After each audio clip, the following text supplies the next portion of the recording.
Hello, everyone, and welcome back to Rewrite Your Story. I'm Dr. Teresa A. Smith, Dr. Taz, and I'm grateful that you decided to spend this time with me.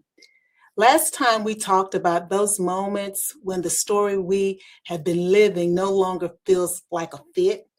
We explored what it means to recognize that something has shifted even when nothing around us looks different. Today, I want to stay with that conversation, but from a different perspective. Recognition is an important, but recognition by itself does not change anything. Eventually, life asks us a different question. What do I do now? That question rarely arrives with complete clarity. Most of the time, it arrives with uncertainty. We may know something needs our attention, but we're not completely sure what the next step should be. If you've ever found yourself living in that space between knowing something has changed and knowing what to do about it, then I think today's conversation is for you. Let me tell you about Marcus. Now, Marcus was the person that everyone counted on. We all got a Marcus.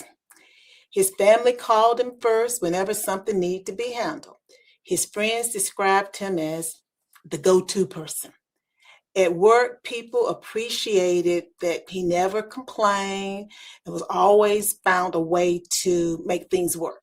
He was the one that if you need it done, Marcus is going to make it happen. Well, for years, he believed that being the go-to person meant always saying yes. If someone needed help moving, he was there. They needed money. Even if he didn't have it, he'd figure out a way to help them out. If they wanted him to work late, he stayed late. He was the overtime guy. He rarely stopped long enough, though, to ask himself what, if any of it, was costing him. He's doing all this stuff, but what is it costing him? Well, one Saturday afternoon, Marcus had a moment and he was sitting on his porch with a glass of sweet tea when his phone rang.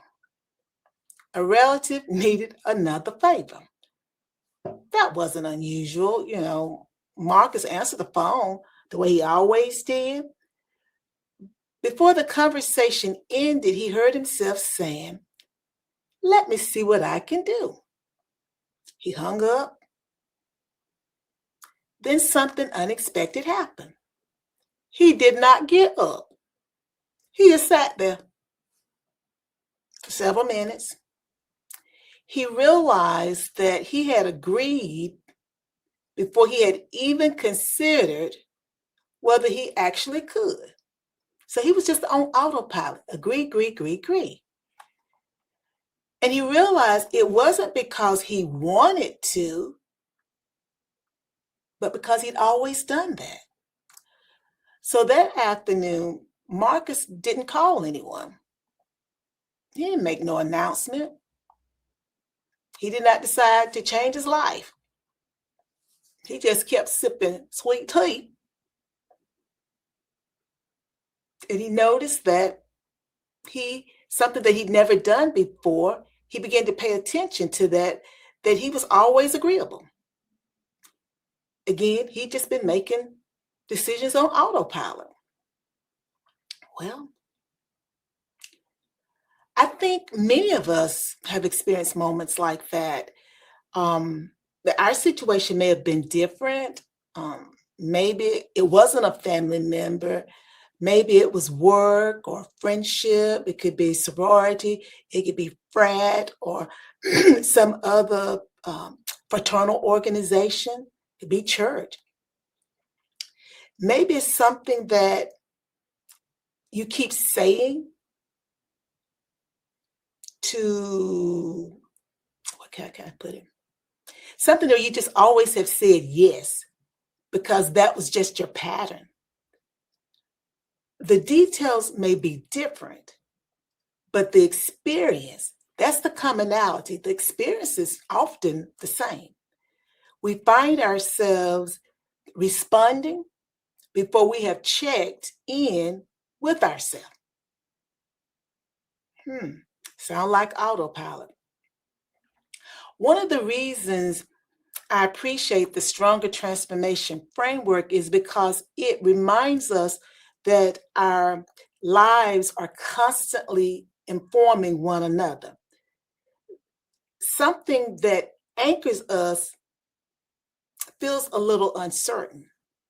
And when I say it anchors you, I'm not talking about, it could be particular relationships. It could be the way that you unwind your rituals. It could be certain locations. It may be that you need to make sure that your feet touch the ground. That anchors you. So sometimes what anchors us feels a little uncertain, and we find that our identity begins to shift. But we need honest conversations with ourselves that no one else ever hears. Those things are not separate from rewriting your story. They're all a part of you. They're all a part of your story. So then there's a decision. Here's what I found interesting with Marcus. His rewrite did not begin because he finally learned how to say no. His rewrite began because he paused.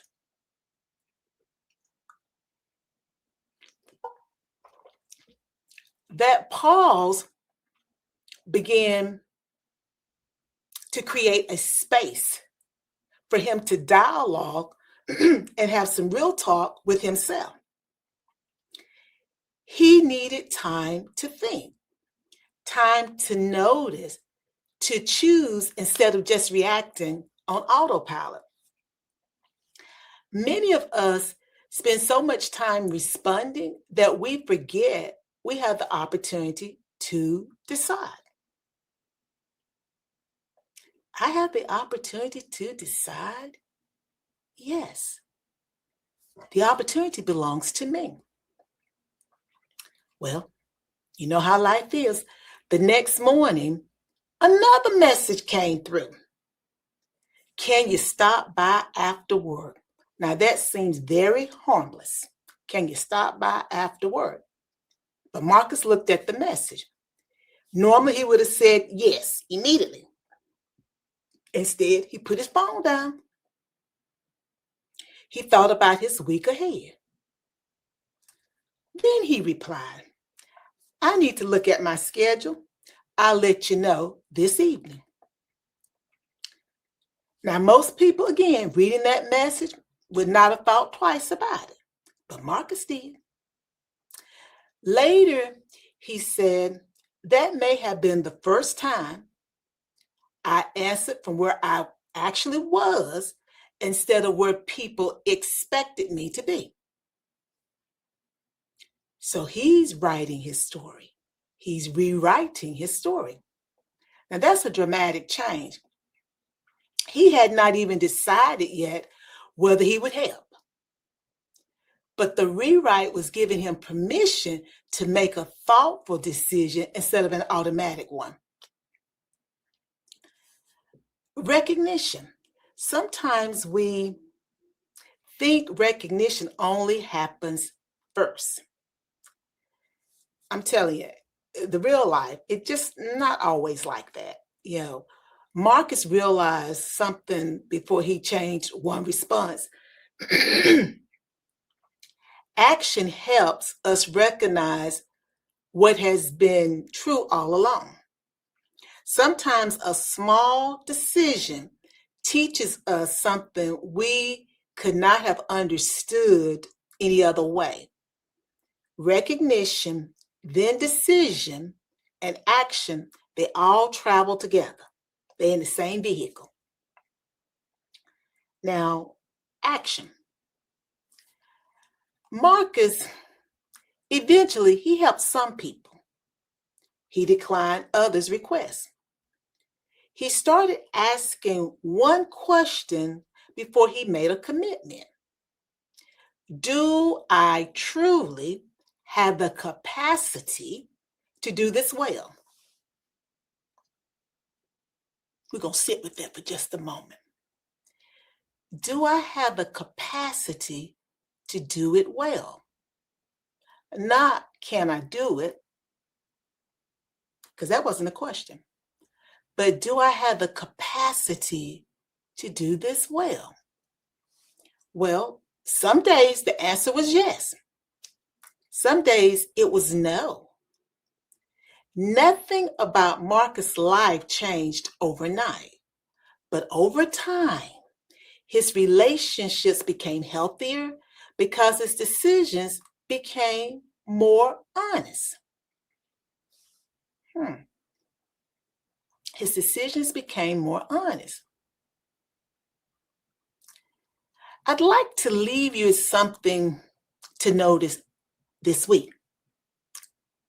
Pay attention to one place where you respond automatically. I don't want you to pay attention because you're going to judge yourself. No, I just want you to notice it. And I also want you to notice, how do you feel when you respond automatically? Then ask yourself one question. If I gave myself permission to pause before I responded, what might I notice that I have been missing? If I gave myself permission to pause before I responded, what might I notice that I have been missing? You don't have to make a different decision today. You only have to create space to make an intentional one when the time comes. Thank you for spending this time with me. One of the things I hope these conversations remind you is that rewriting our story is rarely about one life-changing decision. Typically, it begins with one honest pause. Sometimes we discover that the decision has been quietly growing inside of us for a long time. We realize we're still gathering the courage. Sometimes it'd be a little evidence, but we're gathering that courage to actually make the decision. But both are part of the journey. As you move through the week, I hope you give yourself permission to pause before answering the next question life places in front of you. Not because you owe anyone an explanation, but because your story deserves the same thoughtful attention you are giving to everyone else.